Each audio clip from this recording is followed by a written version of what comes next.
there, friends. It's Sandra here from Huron Ridge. Thanks so much for joining me again today in the greenhouse. I thought on such a beautiful sunny day it would be a great opportunity to chat with you about the upcoming gardening season and getting ready to start your vegetable garden. I know it seems a little early, but some of you are super keen once we get to the end of February and into early March. It's like it's go time and everybody thinks they need to be starting things. So I just wanted to chat with you a little bit about some of the things you can start now and some of the things you need to really wait for a little while yet.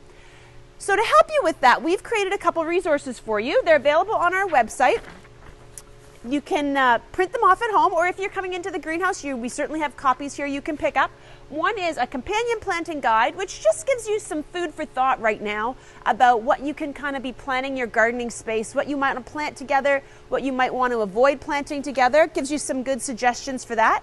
And the other one is our vegetable planting guide. Now, this is specific to our zone, which is 5B. I would say if you're within a 1 hour, 2 hour radius of us here at the greenhouse, this guide will certainly work for you, no problem. So there are a few things, like I said, that you can be planting now inside, but really it's just a few right now. It's a little early for most things. And those few things are really primarily onions. Onions you could have actually planted probably a week or two ago, no problem. The other thing you need to get on planting soon is peppers, particularly hot peppers. They have a much slower growing, that's the right word. They grow slow. So that you need to plant those a little earlier. Now this package says start indoors 5 to 8 weeks before your last frost. So last frost is usually the end of May, April. Yeah, you need to get these in, I would say soon. If you certainly have time yet, but you want to get them planted sooner. And the other thing that you can be thinking about planting, it's still a little early, but a couple weeks, will be your tomato plants.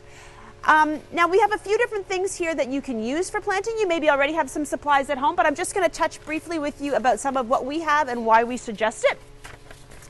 We have, first off, soil. So you need to have a really good quality soil, and we have a couple that are specific for seeds and for growing young plants. These are both seed starting mix. One is by Miracle Grow, and this is actually, we have it bagged up here. This is the soil that we use ourselves to start all of our seeds. So it's a custom mix that Kevin has made with the ProMix company, and they deliver it in giant bales, and we put it through our bale buster, and we bagged it up for you to use at home. Really good quality stuff will make a huge difference. You can't use like a regular heavy potting soil for seeds. Well, it doesn't work as well. You need to have the nice fluffy lighter soil in order to germinate your seeds. So that's the first thing. Start with a good medium to grow in. We also have new this year, which is kind of cool. Well, they're not new, but they're new to us this year. We actually had these when I was a kid, but they're called Jiffy pellets. And this little pellet here, when you soak it in water, does that. So this is growing a little spider plant because we just thought that was kind of a fun way to start some spider plant babies. You can use it to start just about anything, but they're essentially like their own little pot, and this kind of fabricy, meshy skin just dissolves like over time. It's going to biodegrade. So you can actually plant this directly into your garden, which is kind of fun. So that's one option. These we sell them, I think they're 25 cents each or 12 for $2.50. So they're not super expensive. They're kind of a fun thing, really fun for kids, really easy to handle, easy to use, great fun. But we also have all kinds of different stuff. So there's different seeding trays like this. We've got some peat pots this year, which are kind of cool, fiber pots. And we've got the little domes so that you can keep things, that keep the moisture level up. It is going to be really important that wherever you're starting your seeds, you have lots of natural light. So ideally a south-facing window.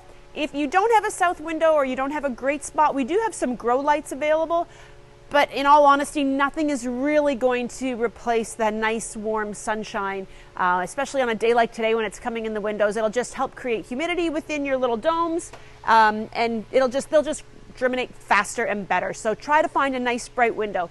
Now, as I mentioned before, there's lots of things you need to wait to plant.